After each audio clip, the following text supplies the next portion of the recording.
শীতের সকাল হোক বা গরমের সকাল, এই রকম এক থালা ধোয়া ওঠা খুদের ভাত হলে আর কি চাই সঙ্গে?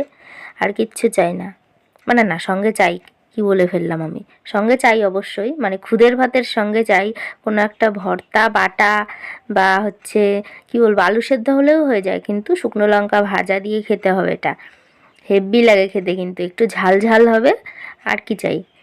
তো তোমরা কারা খুদের ভাত খেতে পছন্দ করো আমাকে জানিও। আমার কিন্তু খুবই পছন্দের একটা খাবার, তো অনেক দিন ধরে খাওয়া হয় না খুদের ভাত। তো আমার দিদি আমাদের বাড়িতে এসেছে, তো দুই বোনে মিলে সকাল সকাল শুরু করে দিলাম খুদের ভাত খাওয়া।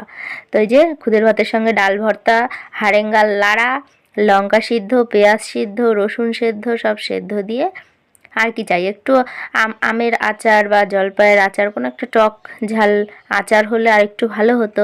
তো আমার ঘরে যা আচার ছিল সব শেষ হয়ে গেছে, কিছু করার নেই, এখন এই দিয়েই কাজ চালিয়ে নিলাম। কিন্তু যাই হোক, অনেক কিছু না থাকার মধ্যেও যেটুকু ছিল তাই দিয়েই তৃপ্তি করে ভাত খেলাম সকালবেলা দুই বোনে মিলে। দারুণ টেস্ট।